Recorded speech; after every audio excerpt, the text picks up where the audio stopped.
తిరుమల లడ్డూ ప్రసాదం తయారీలో కల్తీ నెయ్యి వాడకం ఇప్పుడు దేశవ్యాప్తంగా ప్రధాన అంశంగా చర్చలో నిలుస్తోంది.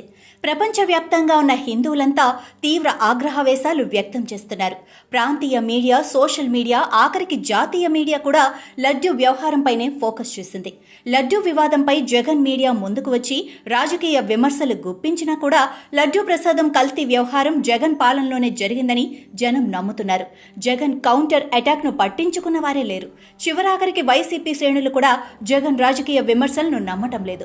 వైవి సుబ్బారెడ్డి, భూమన కరుణాకర్ రెడ్డిలకు హిందూ మత విశ్వాసాల పట్ల నమ్మకం లేదని, అందుకే కల్తీని ఈ సరఫరా జరుగుతున్నా పట్టించుకోలేదని విశ్వసిస్తున్నారు. దీంతో లడ్డూ వివాదం నుంచి ఎలా బయటపడాలో, అసలు ఈ వివాదంపై ఎలా స్పందించాలో కూడా తెలియక వైసీపీ నేతలు, శ్రేణులు చేష్టలుడిగిపోయారు.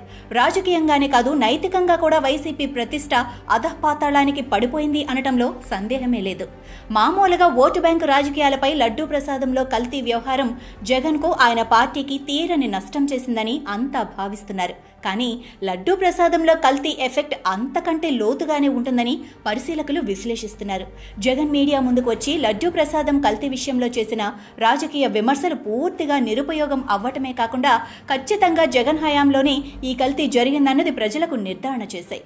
ఇది వైసీపీకి రాజకీయంగా తీరని నష్టం కలిగించింది అనటంలో సందేహమే లేదు. కేవలం నష్టమే కాకుండా ఆ పార్టీకి రాజకీయ ఉనికిని కూడా ప్రశ్నార్థకం చేసే రేంజ్లో లడ్డూ ప్రసాదం కల్తీ వ్యవహారం ప్రజలలో ఆగ్రహవేశాలను నింపింది. లడ్డూ ప్రసాదంలో వినియోగించే నెయ్యిలో జంతువుల కొవ్వు అవశేషాలు ఉన్నాయన్న సంగతి వెలుగు చూడగానే వైసీపీలో మేధావులుగా పరిగణించబడుతున్న వారు దీనివల్ల పార్టీకి జరిగే నష్టం ఏ స్థాయిలో ఉంటుందన్న అంచనాలు వేయటం ప్రారంభించారు. జగన్ మీడియా సమావేశం కారణంగా మరింత డ్యామేజీ జరిగింది తప్ప పార్టీకి ఎటువంటి ప్రయోజనం చేకూరలేదని వారు నిర్ధారణకు వచ్చారు. కల్తీ జరిగి ఉంటే జరిగి ఉండొచ్చు, కానీ దానిని బయటపెట్టి తిరుమల దేవుని ప్రతిష్టకు భంగం కలిగిస్తారా అంటూ జగన్ మీడియా సమావేశంలో చంద్రబాబుపై విమర్శలు గుప్పించడం వైసీపీకి బూమరాంగ్ అయింది.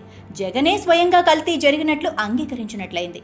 ఇక ఇప్పుడు రాజకీయంగా వైసీపీకి వాటిల్లబోయే నష్టం విషయానికి వచ్చే ముందు 2014 ఎన్నికలలో తెలుగుదేశం పార్టీతో కలిసి కూటమిగా పోటీ చేసిన బీజేపీ ఆ తర్వాత కొద్ది కాలానికే అప్పటి ప్రతిపక్షమైన వైసీపీకి ఆ పార్టీ అధినేత జగన్కు అనుకూలంగా వ్యవహరించడం ప్రారంభించింది.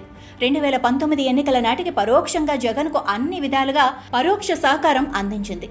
మళ్లీ 2024 ఎన్నికలు వచ్చేసరికి తెలుగుదేశంతో జట్టు కట్టింది. అంటే రాష్ట్రంలో కనీస బలం కూడా లేని బీజేపీ తన అవసరాలు పబ్బం గడుపుకోవటం కోసం రాష్ట్రంలో ఊసరివెల్లిలా రంగులు మారుస్తోంది. అన్నిటికీ మించి తన రాజకీయ ప్రయోగాలకు ఆంధ్రప్రదేశ్ను ఒక ల్యాబొరేటరీగా వాడుకుంటోంది.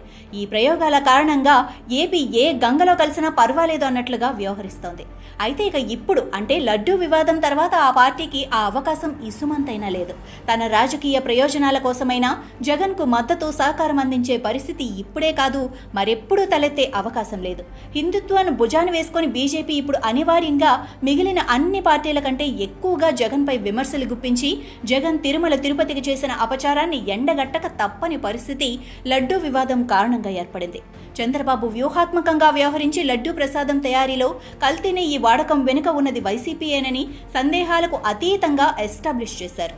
దేవుడికి జరిగిన మహాపచారంలో వైసీపీ ప్రమేయం ఉందని నిరూపించేశారు. దీంతో వైసీపీకి బీజేపీ ద్వారాలు శాశ్వతంగా మూతపడేలా చేశారు. జగన్తో ఏ రకంగానైనా సంబంధాలు కొనసాగిస్తే బీజేపీ దేశవ్యాప్తంగా హిందువుల ఆగ్రహానికి గురవుతుంది. ఆ కారణంగానే బీజేపీ ద్వారాలు జగన్కు ఇక ఎప్పటికీ తెరుచుకునే పరిస్థితి లేదు. ఆ సంకేతాలు ఇప్పటికే ప్రస్ఫుటంగా కనిపిస్తున్నాయి. తాడేపల్లి ప్యాలెస్ వద్ద బీజేపీ ధర్నా జరగటాన్ని చెప్పవచ్చు. ఒక్క రాష్ట్రంలోనే కాకుండా దేశవ్యాప్తంగా కూడా బీజేపీ శ్రేణులు, నేతలు వైసీపీపై, జగన్పై తీవ్ర ఆగ్రహవేశాలు వ్యక్తం చేస్తున్నారు. దాంతో ఇక వైసీపీ ఎప్పటికీ బీజేపీకి అంటరాని పార్టీగా మారిపోయిందనే చెప్పాలి. అంటే జగన్ అక్రమాస్తుల కేసుల విచారణ స్పీడ్ అందుకుంటుందన్నమాట. జగన్లో ఇప్పటికే ఆ భయం ప్రస్ఫుటంగా కనిపిస్తోంది.